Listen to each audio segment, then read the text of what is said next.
Hello students, welcome back to simply commerce academy. कैसे हैं आप सब? खैरियत से हैं जनाब? आज से जो हमारी सीरीज स्टार्ट होने जा रही है, दैट इज़ वेरी इंपॉर्टेंट, खास तौर पे उन स्टूडेंट्स के लिए जिन्होंने मैट्रिक के बाद अभी फर्स्ट ईयर को ज्वाइन किया है, फर्स्ट ईयर कॉमर्स को, या जो इंटरमीडिएट के बाद बीकॉम, बीबीए या बीएस कॉमर्स या किसी भी प्रोफेशनल सर्टिफिकेशन की तरफ जा रहे हैं। तो इस सीरीज का नाम है हमारी हेड्स ऑफ अकाउंटिंग। इस सीरीज के अंदर हमारे पास टोटल 6 वीडियोस होंगी, जिसके अंदर हम एक्सप्लेन करेंगे what is an expense, asset, equity, revenue and liability along with your practical explanation.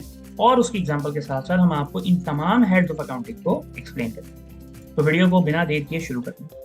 अच्छा, सबसे पहली चीज़, what are the heads of accounting, और ये हेड्स ऑफ अकाउंटिंग हैं क्या? अच्छा, हेड्स ऑफ अकाउंटिंग को पिलर्स ऑफ अकाउंटिंग भी कहा जाता है। देखो बच्चों, हर सब्जेक्ट की ना कुछ स्पेसिफिक टर्म्स होती हैं, कुछ स्पेसिफिक जबान होती है। मतलब अगर आप मैथ्स का सब्जेक्ट पढ़ रहे हैं तो आप देखें वहाँ पे आपको addition, subtraction, division, denominator, numerator, इस तरह की टर्म्स देखने को मिलेंगी। इसी तरह अगर आप इंग्लिश का सब्जेक्ट देखते हैं तो आप देखें वहाँ पे आपको नाउन, प्रोनाउन, वर्ब, एडवर्ब, इस तरह की चीज़ें देखने को मिलेंगी। यानी कि हर सब्जेक्ट के अंदर उसकी कुछ स्पेसिफिक टर्म्स हैं, कुछ टर्मिनोलॉजी हैं, और उसी के तहत हम उस सब्जेक्ट को समझते हैं, पढ़ते हैं।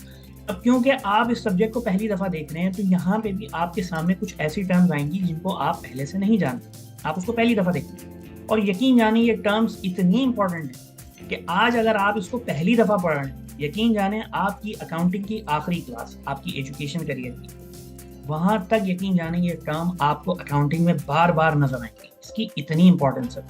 तो इन हेड्स को हमें बहुत अच्छे से समझना है, बहुत सारी एग्जाम्पल्स, बहुत सारी एक्सप्लेनेशन के साथ, ठीक है। अच्छा, जैसा कि मैंने आपसे ये कहा कि बच्चों देखो, हर सब्जेक्ट की कुछ अपनी जबान होती है, कुछ अपनी टर्म्स होती है। आप जानते हो बिजनेस मैथ्स के अंदर देखो डिवीजन है, एडिशन है, सब्ट्रैक्ट है, इसके अलावा परसेंटेज है, स्क्वायर रूट वगैरह वगैरह, ये तमाम चीज़ें आप बिजनेस मैथ पढ़ते हो, आपको पता है इस तरह की चीज़ें उसके अंदर आती हैं और हम बचपन से देखते हुए आ रहे हैं, इसलिए हम इससे फेमिलियर है। इसी तरह बच्चों, अगर आप इंग्लिश को देखते हो तो आप देखो, आप नाउन है, प्रोनाउन है, वर्ब है, एडजेक्टिव है, ठीक है, और इस तरह की ये क्या, ये अच्छा, कंजक्शन वगैरह, ये सब चीज़ देख रहे हो ना, कितनी सारी चीज़ें हैं, और ये इंग्लिश के अंदर हम टर्म्स के तौर पे इनको पढ़ते हैं और समझते हैं। इसी तरह अकाउंटिंग के अंदर भी कुछ टर्म्स, अच्छा, अकाउंटिंग की टर्म्स इतनी कॉम्प्लिकेटेड नहीं जितनी वहाँ पर, यहाँ पर कॉन्सेप्ट बिल्डिंग बहुत है। यहाँ पे आपको इन्हीं 5 हेड्स को समझना है, और यकीन जानो आपके पूरे अकाउंटिंग के अंदर यही टर्म्स आपको बार बार नजर आएंगे। अभी टर्म्स क्या है जरा देखो। अच्छा देखो, सबसे पहले आपके पास क्या है? आपके पास है जनाब एक्सपेंस, ठीक है, फिर आपके पास है एसेट, फिर आपके पास है लायबिलिटी, फिर आपके पास है इक्विटी, और फिर आपके पास है रेवेन्यू। इसको याद करने के लिए मैं एक वर्ड यूज करता हूँ।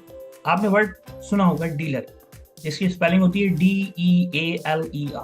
आप उसमें से डी को रिमूव कर दो तो बचा क्या? ईलर। अब ये ना याद करने में ये शॉर्टकट है जो आपको याद करने में ज़रा आसानी है, ठीक है। जैसे ई से एक्सपेंस, ए से एसेट, एल से लायबिलिटी, फिर ई से एक्विटी, इसको कैपिटल भी कहा जाता है लेकिन ज़्यादातर जो वर्ड यूज होता है वो एक्विटी वर्ड होता है, और आखिर में रेवेन्यू। तो याद करने के लिए, शॉर्टकट के लिए क्या इसके लिए वर्ड यूज करेंगे? ईलर। अगर आप ऐसे ही याद कर सकते हैं अच्छी बात, लेकिन ये जो पहले वर्ड है ना, EALER, ये देखिए, ये ना आपको शॉर्टकट देती है चीज़ों को याद करने की। तो हमारे पास टोटल 5 टर्म्स है अकाउंटिंग हेड्स के अंदर, ठीक है। ये टोटल 5 हेड्स हैं अकाउंटिंग के, जिनको पिलर्स ऑफ अकाउंटिंग भी कहा है। कौन कौन से हैं बच्चों? को एक्सपेंस, एसेट, लायबिलिटी, इक्विटी और रेवेन्यू। आइए सबसे पहले हेड को समझते हैं।